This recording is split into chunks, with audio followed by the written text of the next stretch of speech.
So, the first film was directed by Kenneth Branagh, who was famous for his Shakespeare adaptations, and the film did surprisingly well and got pretty positive reviews, made Chris Hemsworth a movie star. Loki became the first villain that seemed to really connect with audiences that led on to Avengers. And overall, despite some questionable use of Dutch angles, I'd say Branagh did a serviceable job of introducing the character and keeping him grounded in reality. Sure, he just remade Masters of the Universe, but can you blame him? Then we got Thor the Dark World, directed by Alan Taylor, who was famous for television and worked on Game of Thrones and some really popular episodes of Game of Thrones. So I was excited to see what he was going to do. And while he made a visually pleasing film, that is one of the most hollow, just boring, lifeless movies I've ever seen. And it's not a good movie. It almost doesn't even feel like it had a script, really. It feels like they just went out and shot a bunch of ideas. And Thor in that movie's not that entertaining. You don't really get to know him more than you did before, and they don't really do anything with him and Loki that's that interesting. Sure, Loki was still fun, but I almost fell asleep during that movie, and two of my friends both fell asleep. It is, for me personally, the worst MCU film. I know a lot of people hate Iron Man 2 and Iron Man 3 and some of the other films, and I totally get that, but to me, the one that's the most pointless, that's just a film that really just has no reason to exist is Thor the Dark World, the dark elf villain that was completely I don't know, vapid. He was just there. He's just like, I'm evil because I want to destroy the universe. So now we have Thor the Dark World, which is directed by Taika Waititi, who is famous for doing What We Do in the Shadows, which is a mockumentary vampire film in the vein of Edgar Wright meets Spinal Tap, and Hunt for the Wilder People, which is a very funny, quirky little film with a lot of heart that I would recommend. So I'm a fan of the filmmaker this time out. Now, my history with the MCU is a complicated one. For every film I like, I seem to be meh about the next several. And I respect each film they make. I don't ever walk out and just go, that was a bad movie, or I'm a hater. Like, I get why people enjoy Marvel movies. I'm not saying that they need to change their formula, or that I'm getting tired of it, or I have some fatigue. I still enjoy Marvel movies. I just walk out of them and it's like shallow. It's like eating fast food for me instead of going to have a really good meal. But there's nothing wrong with that. I like fast food. Most people like fast food. Well, yeah, basically we all like fast food. We're all a bunch of pigs. So I was excited to see this movie. Like everyone else, I really liked the trailer. I thought the trailer using Immigrant Song was, great. Let's just talk about the movie. It's God, this is a weird one. I hate doing a review for this because I really don't have much to say. And typically when I give a review, I like to go into detail and talk about a lot of things and really try to break down what I felt while I was watching the movie, and try to give a gauge somewhat of what the movie was actually trying to do. But this film, it's all about just being goofy and fun, and it's kind of doesn't care. It's fluffy. It's fluffy in a way Doctor Strange was to me. The second half of Doctor Strange was very fluffy, but I'd say the film that this is closest to in the MCU, and it's the first film since this movie that I think really kind of gets the tone of that in a similar way, is the Avengers. This reminded me of what Whedon did with the Avengers, was you make a film where plot is secondary completely, and it's all about jokes and timing and pace, keeping it up. One entertaining joke or image or moment after another, a little action beat here or there. Whedon kind of constructed the Avengers in a way where it's just like one little payoff moment after another. It's a movie built around fan service, and I'm not saying that as a criticism. That's what works about it. That's why the first Avengers was so successful, is the way it's put together. Is like, hey, just have these people bicker and say one-liners back to each other and make it about the comedy and the timing and the pace and stuff like that. It's basically a movie that's built to have one satisfying moment after another for 2.5 hours.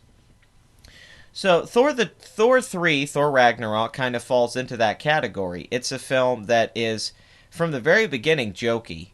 And then it immediately kicks in using Immigrant Song, which I think maybe would have been better off if they had waited to only use it in the later scene. I don't know if starting it at the beginning was as good. I didn't hate it, but it's like, you have it in your opening scene, but at the ending, it's so much more awesome, and it would have almost felt like more of a payoff to me. But that's a nitpick. So what Waititi does here, and I've watched a lot of interviews with the guy. Apparently, he just kind of looked at the script as a blueprint, and then a lot of this movie was improvised, and that means Chris Hemsworth was improvising, Tom Hiddleston was improvising. I'm sure Jeff Goldblum was just allowed to do whatever the hell he wanted. But that's kind of the vibe you get when you watch the movie is that they kind of followed a script, if there even was much of a script, and then they just sort of made jokes and came up with ideas and slapped it together. Um, I like the movie though. Like saying all that, I don't dislike the movie. It's just a weird movie. It's so fast paced. It like never stops to linger on anything. I can't believe how quickly paced this was. It's insane. Like it's got an attention problem. Like oh my god, what a scene will last a minute and then it'll just jump to another scene and another scene and another scene and you want to kind of stay in one place and then they'll do something else and just drag that out. Well, they don't drag it out. They'll just jump around so much. Jesus, I mean it wasn't like it was hard to follow or that it was complex or anything. It was just crazy to see a film that fast. Like it had no concerns with like lingering on a dramatic moment or worrying about this. It's like, yeah, let's move on. They even kill off important secondary characters from the previous two movies and just go, oh, they're dead. Whatever, whatever. Maleficent just killed them. Who cares? I mean, it's brutal. They just kill them. It's really dark, and then they just walk off like it didn't matter. I was shocked. I was like, wow. Um, it's got a light touch though, and I like that about it. I like the tone of the movie. I like the feel of the movie.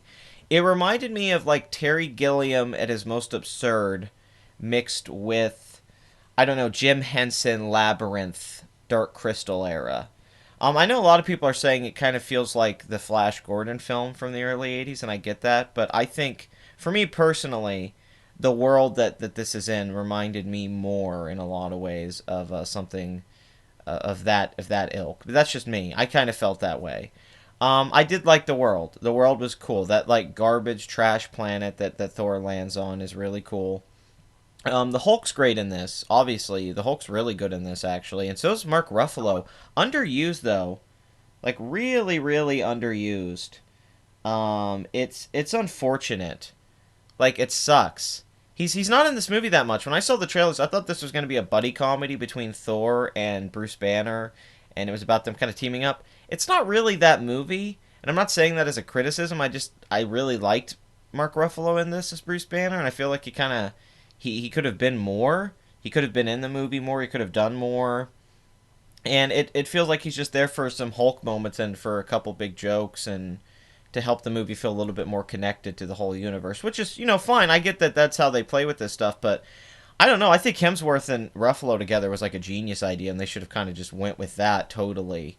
Like 100%. It's a movie that's at odds with itself because there's so many things. It's a classic Thor movie with a bad guy at Asgard and Thor has to fight him. It's a comedy. It's kind of a parody of Thor movies in the genre in a lot of ways. They even have a scene where they're doing a reenactment of Loki's death from the Dark World, and they're just making fun of it with some funny cameos to boot.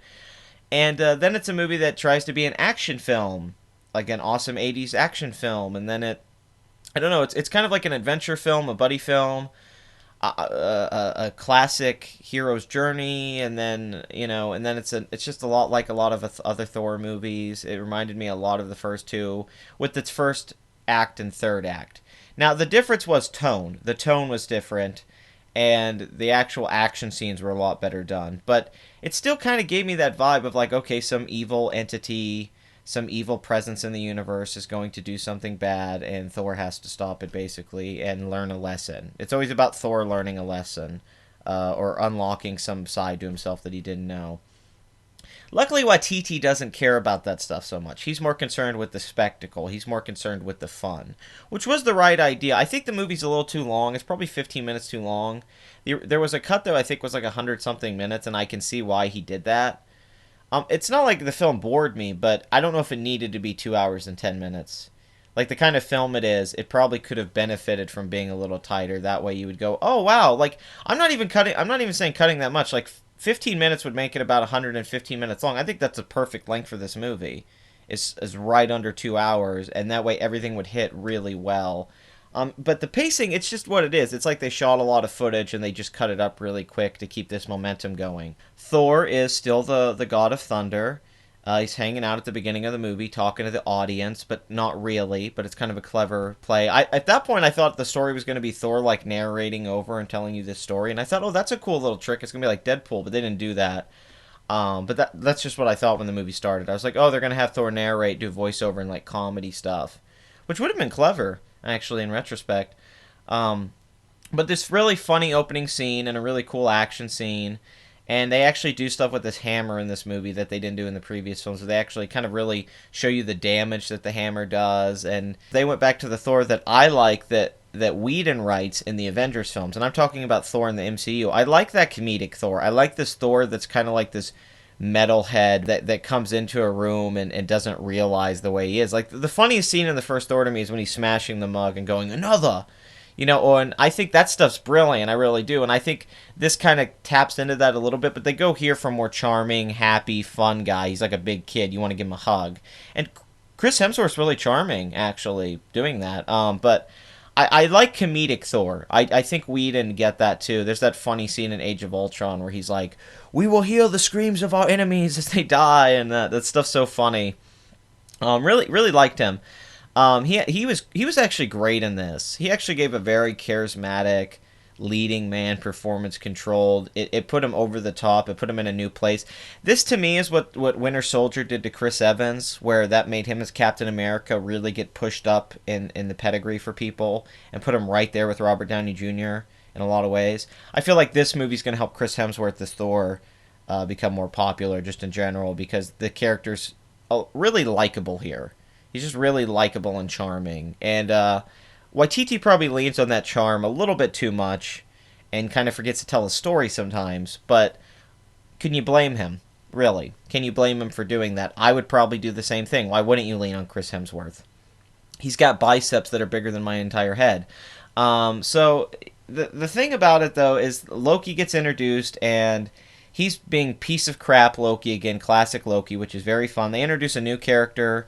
She's pretty cool. She's actually much better than the female characters in the previous Thor movie, so I'll just give them that credit because the females in the previous two Thor movies are like the worst part of the Thor movies. For me, I hate when I feel like I have a problem with female characters. Just those first two Thor movies, like oh my god. But it's just fun. It's just fluffy. It's basically Thor goes on a big rock and roll adventure. Jeff Goldblum comes in and does this Buckaroo Banzai thing. It's 100% heavy metal.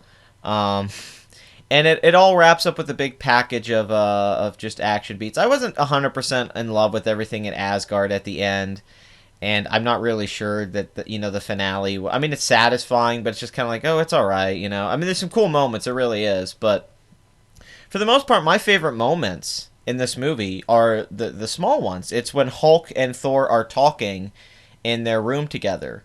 It's just them having a conversation, and it's really good. It's really good writing. It's really good character building, and you feel it between them. And moments where like Loki's manipulating something or up to some scheme with someone. It's the small moments in this that really work, that are very very charming, and that I was surprised by in a way that I usually am not with a Marvel film. Typically, when I walk out of a Marvel film, it was what I was expecting.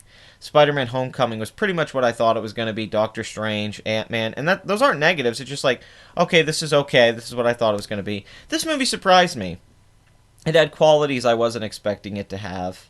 In small doses, though. There's only about 15-minute stretch of this movie that has those dynamics playing off each other.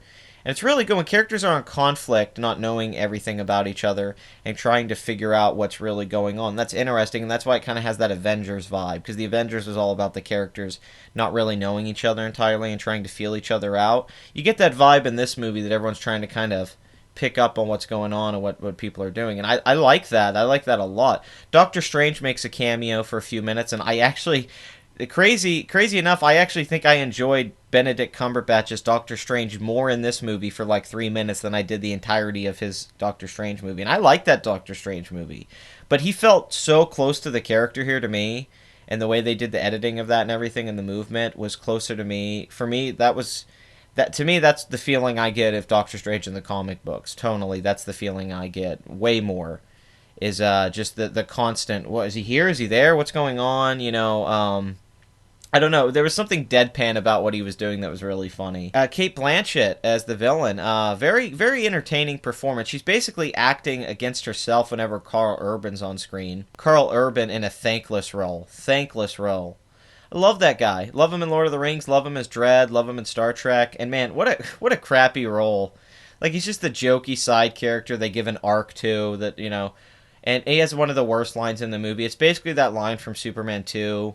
The one like, oh, so this is the planet Houston. He's like, I got these weapons from a place called Texas, or something like that. It's really bad. He uses guns in the movie. So apparently, according to this movie, a military with shields and swords and stuff like that trained people of Asgard warriors can't fight these guys, but a guy with guns can just blow them away to hell, I guess. I was also disappointed with that, like all the warriors of Asgard and all of Thor's friends, they all go down like punks. I mean, it didn't, if you don't love the Thor movies, you're not connected with the characters, whatever, and I'm not super connected with the characters, but I don't know. It just would have been nice to see some of them, like, actually do something. Only one of them seems to actually put up a fight, and it's like, okay, wait a minute. Like, these are people that are ancient warriors and live on Asgard, and they're surrounded by gods and all that, and, I mean, I can get that they're not as strong, totally, as Death itself, I can get that, but still, come on, people. I'm sorry, I just Waititi, if there was one thing I wish he would have done differently in this movie, big time, it would have made the Asgardians not, I don't know, just given them more to do instead of, Idris Elba's walking around like the lead character from Berserk or Cloud from Final Fantasy VII, what have you, with this giant sword. And he's just walking around with a bunch of people, and that's really all it is. Or Kate Blanchett's just talking about being evil while Carl Urban stands there. That stuff's just not as interesting. The Asgard stuff feels so secondary to this really fun adventure movie that we're going on with Thor. And then it all tries to come back in the third act. I don't hate Asgard in this movie. It's just It's not that great of an improvement over what Kenneth Branagh did in the first movie. I feel like the first movie, the world building was really good, and I liked being on Asgard. My favorite part of the first Thor movie is that first 20 minutes or so on Asgard. I think that's the best part, and I don't know if this improved that so much. What it did was it expanded the world of Thor and brought in new characters and new struggles and new dynamics that made the world more interesting, where Thor the Dark World made everything feel smaller. So it's a funny movie. It's a quick movie. It's got a lot of action. It's really a crowd pleaser. It's the kind of movie that people are gonna laugh and clap at and have a really fun time with. My only big issues with it, the pacing's way too fast in some ways. It's not even pacing, it's just editing. It's edited really rapidly. Like cut at some points. And I don't know, I just feel like if it would have just slowed down a little bit somewhere in the middle, it would have really benefited the heart of the movie. Because at the end, when it's over, when it's finally over and it's done, and they're riding off, all I could kind of think to myself was, that was really fun, but it didn't have a lot of meat to it. And I get it, it did have like how Guardians of the Galaxy was very much like Ice Pirates, this is very much like some of those 80s cult classics, and you could tell that Waititi is inspired by them. I really like the score. It's not a generic score like a lot of Marvel scores. It actually stands out and sounds pretty cool. It's got these cool little moments. I actually really dug the score. I thought it was very cool and how it was used. So the overall production design of the movie and the special effects and all that stuff, I think is very well done. And I think his ability to frame shots in a certain way to where they're funny and engrossing at the same time, and then he kind of shifts it into something that feels familiar but is also modern. That's very impressive. He's a very good director. He has a very good sense of tone, and he said when he pitched this even with the Immigrant song in the trailer, well, it wasn't the trailer, but he like showed them a demo reel with that song. They like that, and I know a lot of people think Immigrant song's just like great in this because of the mythology and even the line "Hammer of the Gods." But I would only say that Immigrant song sounds awesome over anything. If you put that song, I did this experiment a couple days ago. I just found random clips of movies and just put Immigrant song over it. And it's like, yeah, it's awesome. Sharknado 3, the space sequence with that song is one of the greatest things I've ever seen. So let's just give that credit to the Zeppelin that they pulled that off. Let's see, is there anything to talk about? Jeff Goldblum's not in it that much. Really liked him in it a lot. a lot, but not in it. I was surprised how little he was in it. I honestly thought he was going to be in it more. A lot of this feels like setup for Infinity War with Thor's character and how they're going to and Kate Blanchett's character and how they're going to tie it all into the Guardians of the Galaxy and then follow that up with, Thanos being involved with all of them. I see where they're trying to connect the dots here for that, but um I don't know. It's a film I'd watch again. It's a film I'd watch on TV or rent or something, and I would flip through the channels if it was on TV. I'd watch it. It's not one of my favorite Marvel movies. Like it's probably not like a top three. That would still be for me at this point probably Winter Soldier, Iron Man 1, and it's a tough one. Actually, this might be like right in the five area, but number three I always fight between a few of them. But I'm gonna say Avengers because it was very pleasing when I saw it. I don't think Avengers has aged very well, but when I saw it originally, it was very it was pretty terrific when I first saw it in the theater, I thought. And I'm not even a big Whedon fan, and I still really enjoyed that movie. I think his sensibilities worked. But yeah, I really liked this movie. It was very happy in the way Ant-Man made me happy.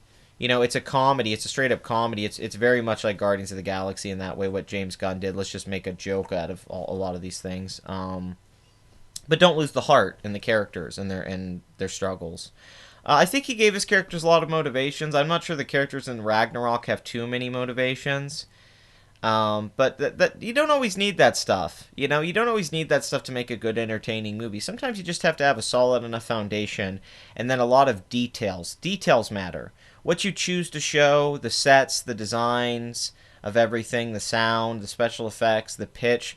Little details make a movie in a lot of ways, and that's what separates directors a lot of the time. And that's what separated the original trilogy of Star Wars in a lot of ways, too. It was the details. It was the people working, the ILM people working there, George Lucas, the screenwriters they had, the actors they had. All those things helped that world just work as a whole. So I think the world building here was the most impressive thing. Some really funny moments. And yeah, it's a good movie, and I liked it. The problem is, there's nothing to really talk about thematically. There's nothing to really talk about Thor's character going through too much. There's really not much to go through about like how this is a big step for the MCU or anything like that. They've done stuff like this before. This is just a better package of something they've done before, and it shows that their strength lies in comedy. Civil War I felt like got bogged down by its self-seriousness and too many characters and almost a film that was going to explode. Well, this film, it's pretty simple, and the simplicity is like the charm of it is that it's something that is like a Saturday morning cartoon. And you can watch it and it takes you back somewhat. I've heard some people say it totally took them back to being 12. It didn't totally do that for me, but it made me feel, happy that someone could make a film like this that is joyful in a time where the movies that try to do that, I think it always feels a little fake. But this is a guy who's, from New Zealand. He has a unique sensibility. He has a unique comic feeling about things. And he brings that comic approach here. And it makes the film a little bit different than your typical Marvel exercise. But it's not a great movie, in my opinion, by any stretch of the imagination. It's just a movie that's fun while you're watching it. And then most of it didn't linger with me afterwards. But yeah, Jeff Goldblum, awesome. Wish he was in it more, and I wish Mark Ruffalo was in it more. The two of them are so good in this for me. I think the two of them were really good and standouts, and I just wish they were in it more. But yeah, Kate Blanchett's one of the better villains. She's very likable in this, actually. She has a lot of fun. Very sexy in this movie, too. Maybe the hottest she's ever looked, by far.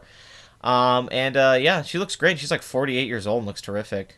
Very physically dominant role, too. She feels like she has presence. Like she could literally just punch Hemsworth in the face and knock him out. You feel that, that's really effective. He does this weird thing where he moves the camera around a lot, and you can see the people move hyperspeed. It kind of reminded me of the Man of Steel action scene Zack Snyder did. I didn't hate them, but they weren't my favorite. But they're not bad. And there's a couple action scenes that are straight up awesome, just awesome. Like, holy crap, that's cool. Tom Hiddleston's great as Loki. Probably my favorite thing he's done as Loki is maybe in this movie. There's a scene in here that I really liked Loki a lot, where I was like, that's awesome. So yeah. A good movie. Arbitrary rating that doesn't matter. God, just for the kind of film it is, I don't want to hurt people's feelings. Because people get so mad with my ratings at the end because they're like, oh, you only gave a movie a 7 or a 6 or something. They want you to give everything a 9 or a 8. It's like, man, I reserve 8s or 9s. And I get if a movie entertains you, then it could be a 9 or a 10. Of course, if this movie entertained you and it's a 10 to you, then that's great. That's fine. I don't care. But for me, when I give these ratings, I'm just trying to be as objective as I can about the film. And it's like, was that really a masterpiece of a movie? Is that really or is that really like an A minus of a film? So what I'm gonna say is, you have to look at everything for what it is. This is a very simple, fun kind of movie, and it doesn't want to be anything else. So you have to view it that way and kind of rate it that way. So I would give it a, God, I want to give it a 7, but I feel like it's a 6.5. But I really do want to give it a 7. I'm gonna be nice, and instead of giving it a 6.5 out of 10, I'm gonna give it a 7, which is me being generous. I'm so generous all the time. I'm gonna give it a 7 out of 10. And that's because I think all the moments that are really, really good elevate everything else. That I think is just kind of a 6. I think this is really just a 6 movie for most of it. But those, like I said, it's the detail and those little moments that are unique, not just in a Marvel film, but in a modern movie in general. It's stuff you don't see a lot, and a weird kind of comedic tone and dialogue delivery and stuff like that you don't see a lot. That's what kind of pushes it over for me. So yeah, it's a 7, but I do think a lot of this movie was just another generic, superhero blockbuster. Better than most, but it's not something that makes you come out and it didn't change how I view comic book movies, and it didn't replace my top favorite comic book movies. I still like a lot of comic book films over this one, but that's just me. That doesn't mean that other people can't love this movie, and I think a lot of people do, and I like it. So, if you want to come at me and be all mad, just understand that opinions are different, and they make so many movies now, and they make a lot of superhero films in particular, and Marvel themselves make a lot of movies. You can't like them all, and everyone's going to feel differently about each one. Some people love Iron Man 3, some people hate Iron Man 3. It just depends on your sensibility. So, this movie works for me for the most part, but it's just not the kind of movie that I absolutely love. But that's just me. I'm a fan of the Iron Man type movie, where it's more grounded and has character. It's more about Tony Stark's character arc changing, and this guy that sold weapons was a bad dude, and then, finds through this guy who kind of saves his life. And it's funny because what I always kind of loved about the first Iron Man, not to go into it too much, was that Tony's a guy at the beginning that it's almost like he doesn't have a heart. It's almost like he's very cynical and cold, and he has just become this business guy. And it's not like he doesn't have charms. He's a very nice guy, and he's great to his friends, and Pepper clearly likes him, but he's kind of hiding his heart.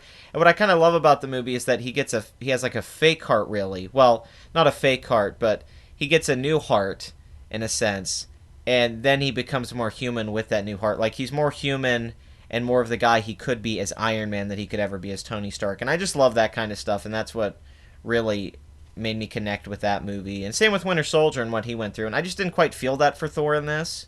Had I felt that, I think I would have loved this movie. But outside of that, it's just a really good blockbuster, and one of the better ones of the year, I think. I think a lot of blockbusters this year were very disappointing, and they didn't find the right balance. And I think this one finds a good balance between comedy and action. And it just kind of ignores drama, but it doesn't need drama. And that's a credit to the filmmaker, the fact that he can make something like that. I still think his best film's What We Do in the Shadows. I still think that's just like one of my favorite comedies of the last 10 years. But yeah, if this is his first big movie, he did a good job, and he said he wants to go back to doing indie film work after this. Because he's not in love with doing big budget special effects movies. He said he didn't hate it, but he said he wasn't in love with it. So I can't wait to see what his next film is after doing this, and probably getting some more money to where he can do something even more original and crazy, which is always better. So I'm still a fan of Waititi. He's a very good director, and I know everyone else is going to give this movie a 9 and say it's one of the best movies ever. I've already read that all over social media. Ragnarok is amazing. The Kevin Smith hyperbole review. But that's what it is. People love this stuff. I'm not here to be a party pooper. If you love it, you love it. If you don't, you don't. I like it. Hopefully that's good enough. Anyway, leave your opinion in the comments section. Like and subscribe. And please rewind your VHS tapes before you bring them back to the store. I'm not doing it, man.